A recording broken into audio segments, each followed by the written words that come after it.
Avec ces deux engagements pris et matérialisés en moins de 20 jours, vous avez démontré, Monsieur le ministre, aux acteurs tout l'intérêt et l'attention que vous portez au développement du secteur des BTP. C'est la preuve que le Sénégal s'est résolument engagé dans une dynamique de transformation structurelle de son économie qui passe nécessairement par le développement de ses infrastructures, qui est une composante essentielle de la transformation systémique voulue par les autorités. Monsieur le ministre, chers invités, la rencontre d'aujourd'hui est significative à plus d'un titre. C'est bien la première fois, depuis la création en 1949 du LBTP, premier laboratoire d'Afrique occidentale française, que des certificats d'agrément sont décernés au laboratoire d'études et d'essais dans le domaine des BTP après une évaluation rigoureuse et indépendante par une autorité de régulation. Si nous en sommes arrivés à cette étape décisive de l'histoire des BTP, c'est parce que nous avons très tôt compris la place importante que les autorités accordent à l'amélioration de la qualité et à la pérennité des infrastructures constituant le socle du développement économique et social du Sénégal. C'est fort de ce constat qu'en ce qui nous concerne, Monsieur le ministre, nous prendrons toutes les dispositions idoines pour assurer le contrôle et garantir la qualité de nos infrastructures afin de rendre davantage efficients les investissements publics dans le secteur des BTP. Monsieur le ministre, dans un instant, vous allez remettre des certificats d'agrément à 17 laboratoires attestant de leurs compétences dans 4 domaines d'activité, que sont le domaine A, matériaux de construction, béton, hydraulique. Le deuxième domaine, qu'on appelle le domaine B, géotechnique routière. Le domaine C, c'est l'ingénierie des sols et fondations. Et enfin, le domaine D, auscultation, instrumentation et diagnostic des ouvrages.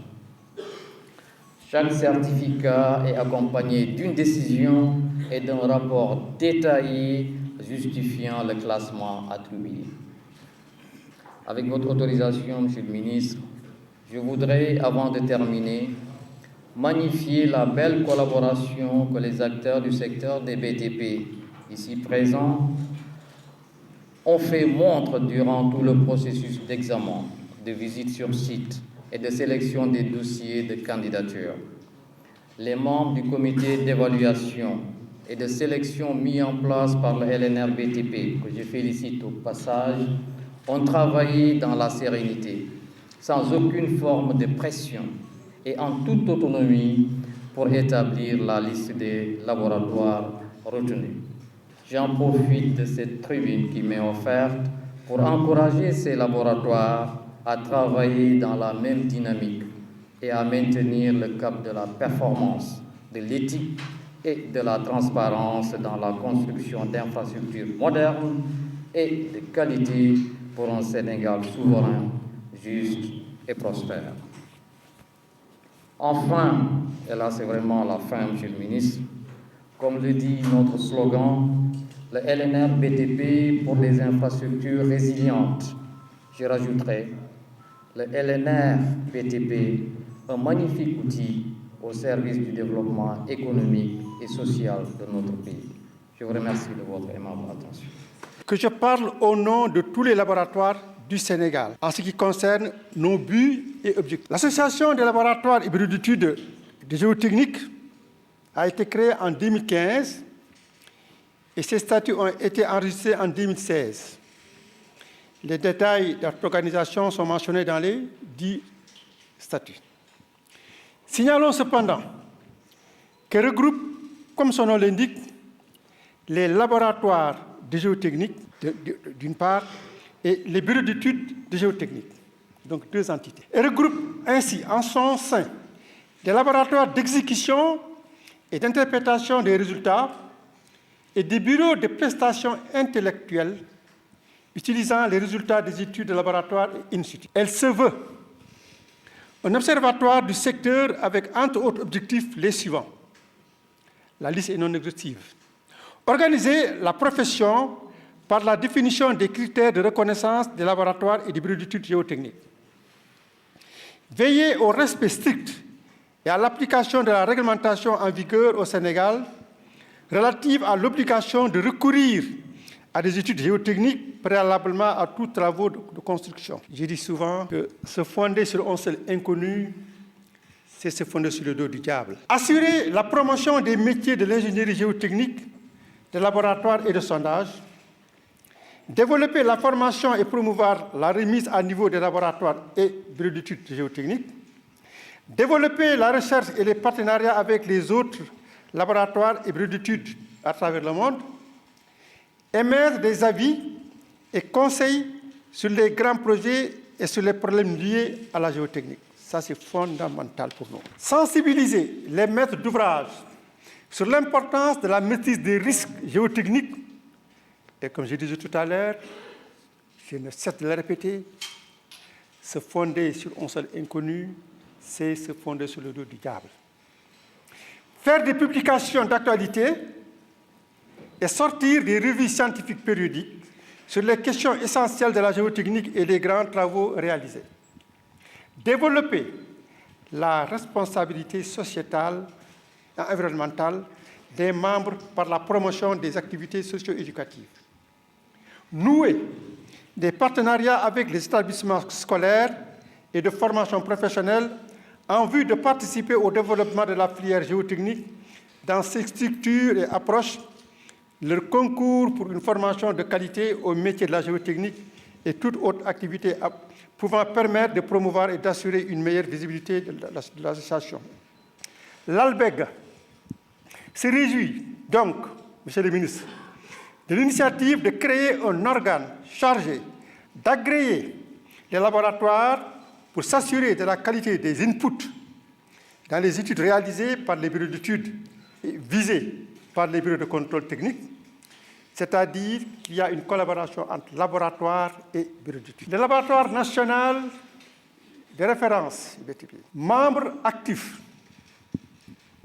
de l'ALBEG, est aujourd'hui acteur principal du nouveau dispositif. Il doit veiller et faire veiller à l'application des règles d'éthique et de déontologie dans le secteur, conditions nécessaires et même suffisantes pour garantir la qualité de service de tous les laboratoires, membres ou non de l'ALBEG. Monsieur le ministre, je voudrais donner ici l'assurance quant à l'engagement de l'ALBEG et des autres laboratoires, évidemment, à accompagner les donneurs d'ordre que vous représentez dans l'atteinte de leurs objectifs en matière de réalisation d'infrastructures. La liste des membres actuels de l'ALBEG n'a pas évolué, même si des demandes ont souvent été formulées de manière non formelle. Monsieur le ministre, je voudrais profiter de cette tribune pour solliciter solennellement une audience avec vous-même et vos collaborateurs afin de vous de parler davantage de l'ALBEG et des autres laboratoires, évidemment, et de ce que nous pensons qu'elle peut apporter à l'atteinte des objectifs du projet, tant que bien connu, de développement et de souveraineté réelle de notre cher pays. Monsieur le ministre, pour ne pas tirer en longueur, je voudrais vous remercier de votre attention en attendant d'avoir le plaisir de vous rencontrer. Que Dieu bénisse notre pays. Effectivement, nous étions là aujourd'hui sous l'impulsion du président de la République, M. Diomaye Diakhar Faye, qui nous a instruit en tout cas de nous inscrire dans le cadre de l'amélioration continue, mais surtout de travailler pour des infrastructures et des bâtiments résilients, de qualité et surtout durables. Et pour nous, c'était important à travers le service, ou je dirais le laboratoire national de référence BTP, LNR-BTP, d'identifier ou de recevoir les laboratoires du Sénégal et procéder à un processus rigoureux de certification. Donc nous avons parvenu à certifier 17 laboratoires qui vont désormais être homologués. En tout cas, ils seront les seuls laboratoires officiels à pouvoir, au nom de l'État, opérer partout dans le pays. Je dirais même dans la sous-région. Et pour nous, c'est extrêmement important. C'est un début. Donc, nous invitons tous les autres laboratoires, en tout cas, à venir soumissionner auprès de l'organe de régulation qui est le LNRBTP pour, en tout cas, accéder à ce certificat qui leur permettra d'être officiels et surtout de pouvoir opérer même, je dirais, au nom de l'État. Car nous avons tous, en tout cas, noté qu'il y a beaucoup de problèmes dans nos infrastructures, mais surtout dans la construction de bâtiments, que ce soit privé comme public, parce que tout simplement, le matériel qui est utilisé n'est pas homologué, n'est pas certifié, n'est pas de qualité, que ce soit du matériel importé, que ce soit du matériel en fabrication locale. Quand même, nous avons besoin de nous assurer que les normes sont respectées parce qu'en matière de BTP, tout est normé, encore une fois. Et pour nous, c'est important donc de nous pencher sur cette question-là pour éradiquer définitivement ce fléau-là qui, en tout cas, qui menace la vie des Sénégalais car tous les jours, vous entendez des bâtiments qui sont en ruine, des bâtiments qui s'affaissent, mais surtout des incendies, parce que tout ça dépend aussi de la qualité de façon globale du matériel utilisé. Ce n'est pas que le ciment et le béton, mais c'est l'électricité, c'est la plomberie, entre autres, c'est l'étanchéité, donc c'est toutes les composantes qu'il faut certifier, mais surtout assurer le suivi de l'exécution de bout en bout. Et le NRPT a été instruit aussi d'opérer des visites inopinées afin de s'assurer de la qualité de service, mais surtout du respect de toutes les procédures qui ont abouti à cette certification. Bon, je ne les exige pas, mais ça va être eux-mêmes une obligation pour eux-mêmes, mais je les invite, comme je l'ai toujours fait, à envoyer le service vers le LNRBTP ou les 17 laboratoires.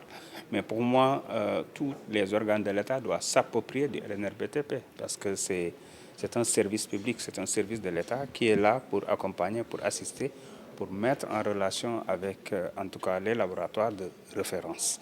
Et pour nous, c'est important. Mais c'est encore plus important aussi pour le privé qui, eux, investissent, font des économies, font des prêts bancaires, entre autres. Ils doivent, en tout cas, se payer les services de ces laboratoires-là pour avoir des bâtiments de qualité, pour un très bon suivi de l'exécution, mais surtout pour faire des économies. Parce qu'en voulant souvent économiser et ne pas prendre des architectes ou bien des cabinets d'architectes ou tout simplement des laboratoires, on finit par dépenser 2 fois, 3 fois plus même que ce qu'il aurait pu dépenser parce que tout simplement, c'est après des démolitions pour reprendre ou on a même vu des bâtiments qui, au bout de 3-4 étages, s'affaissent avant même finition.